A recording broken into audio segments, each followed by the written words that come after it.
How do QA teams ensure that every software requirement is tested? How do companies track whether critical business requirements are actually validated before release and then defects appears? How do teams identify which requirements caused the issues? The answer is Requirement Traceability Matrix, also known as RTM. In this video, we'll learn about what is RTM, why traceability matters, types of requirement coverage, RTM templates with examples, and how we can create an RTM step by step. And finally, I will give you some practical assignment walkthrough. Let's begin with this. A requirement traceability matrix or RTM is a document used to map requirements with test cases. Its purpose is simple to ensure that every requirement is tested and validated. Simple explanations. Think of RTM as a tracking bridge between requirements and testing. It helps QA teams answer which test cases cover which requirements. Has every requirement been tested? Which requirements failed? Which defects are linked to which functionality? And that's where RTM flow comes in picture. Business requirements are nothing but functional requirements, test cases, test executions, test results, and finally sign off. Business requirements are high level client needs. Examples: users should be able to transfer money securely. Functional requirements are technical implementations details. Examples are system should validate IFSC code before transfer. And test cases are step-by-step validation procedure written by QA teams. Test executions, nothing but running the test cases and recording outcomes. When we are talking about sign off, final approval before releases. Now questions comes in, who creates RTM? This is done by usually QA leads, test manager, senior QA engineers.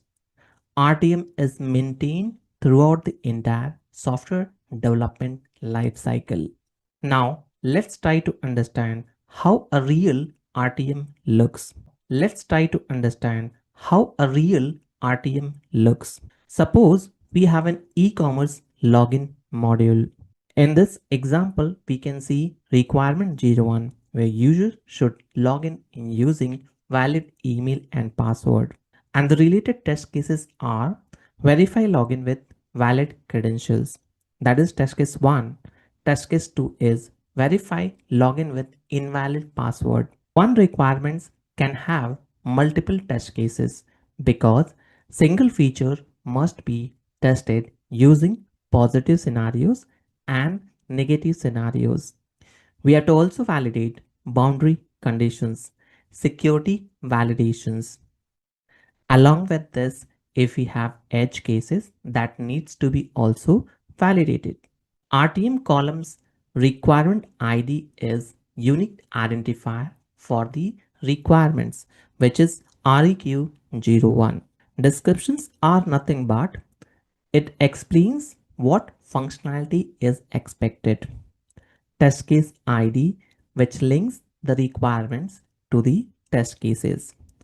Test descriptions explain what is being tested, and the status shows executions results which can vary from pass or fail depending on the status. Even it can be blocked, not run, or several other test status according to company ethics and policies what they use. And why this matters. So without RTM, requirements can be easily missed and missed requirements becomes production defects. RTM is one of the most important quality assurance documents. Let's try to understand why.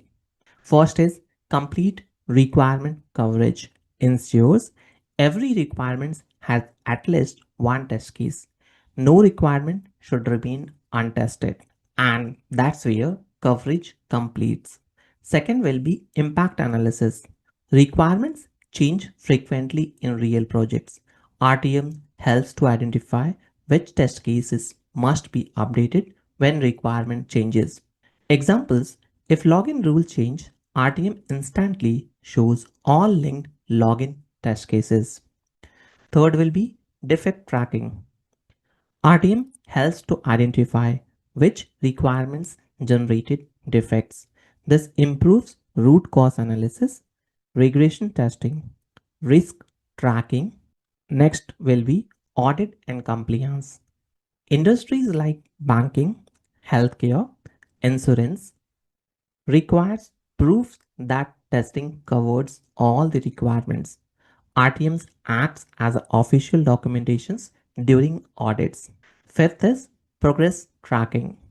Managers can quickly see total requirements, covered requirements, past requirements, field requirements, and accordingly they can see the progress and requirement sign off status. And finally, cost reductions. Finding missing requirements early saves huge cost later. Remember, production defects are extremely expensive, and that's where RTMs comes in picture. Let's try to understand requirement coverage. There are three major traceability types. Forward traceability requirement, that is test cases. The purpose is ensuring every requirement is tested. Example is login features map to test case 001, 002, and 003. And benefits will get no requirements get skipped, and that's where we have a complete control in our hand. Second is backward traceability test case requirement. The purpose to ensure every test case maps to a valid requirements. And why it is important: this prevents unnecessary testing. Sometimes testers create orphan test cases that are unrelated to business needs. Backward traceability prevents that. Third is bidirectional testing or bidirectional traceability requirement, that is test cases. This is the gold standard which combines both forward and backward traceability and benefits. Every requirement is tested and every test cases has business justifications. This is the ideal RTM model. Let's try to understand RTM types. RTM exists at a different label. First is business RTM, which maps business requirement, system requirements, and usually created by business analysts. Examples are BRD01 maps to SRS01 and SRS02, that is system specifications documentations. Second is system RTM maps, system requirement test cases, and most commonly used in QA projects. Examples are SRS01 maps to test case 1, 2, 3, and so on. And finally, test RTM, which maps to test cases with defects, useful during regression testing and defect analysis. Examples are test case 05 mapped with defect 5, 23, 31, and so on. An important part of this is professional projects connects everything, that is requirements, test cases, defect, and retest. And finally, we can provide sign off. This is a requirement traceability format. I will also include in Excel format in resource sections in this course. Let's learn how QA teams create RTM.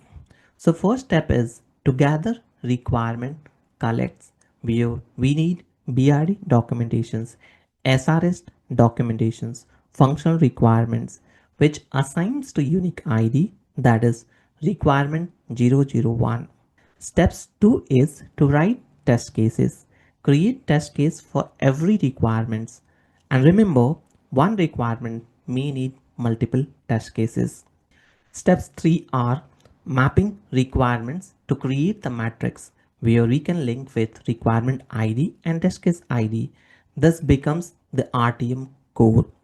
Fourth, we have to execute test cases. It means running the test cases, updating the status, and passing or failing the status accordingly. If we have any other statuses, we can also do that. And finally, we are linking defects for fail tests. So creating defect ID where we can add defect ID number, link them into the RTM itself. And finally, review and sign off. In terms of stakeholders verifications, coverage completed, critical defects resolved, requirement validated, and then testing receives official approval. So this is the detailed step-by-step process how we can create this requirements, and these we can use it for our long term assignments for UX. Here I try to come up with some examples. If you'll try it by your own, you'll learn a lot from this course. Remember pausing the videos and doing practice by your own, which help you to make you perfect. Let's understand assignments. Scenario is student registration systems, where requirements are student should register using name, email ID, mobile number, and date of birth. In this, you have to create a detailed RTM documents by using this data. If you have any questions, feedback, suggestions, feel free to reach out to me. I will be happy to respond on your questions. But till the time you'll not do practice by your own, you won't be able to learn much from this course. So I will suggest you to pause this video and start working on creation of these assignments, which will help you to learn a lot from this. And feel free to always reach out to me via comments or via email for any questions and queries. RTMs also helps to generate quality metrics where we can talk about requirement coverage, which measures how many requirements have test coverage, test pass rate, where we can see pass rates according to the formula it will be calculated. So these are some of the formulas which will help you to get defect density, to get number of fast test cases, percentage, coverage, and all. And why this matrix matters? This matrix helps the teams to measure quality, identify risk areas, improve future releases. Let's summarize or recap. RTM maps requirement to test cases and defects. RTM ensures complete testing coverage. Forward traceability checks requirement coverage. Backward traceability validate test relevance. Bidirectional traceability is the ideal approach. RTM supports audits, compliance, and change management. RTM is a living document updated throughout the STLC. So most importantly, RTM ensures that no business requirement is forgotten before release. That's all from this video. We'll see you in next video. If you found this video helpful, like, subscribe, and share with your aspiring QA professionals. If you have any questions, queries, or suggestions, feel free to always reach out to me and feel free to answer these questions. Have you ever created an RTM in a real project? Let me know in comments. We'll be happy to see your response. Thank you for watching and we'll see you in next QA model. Thank you.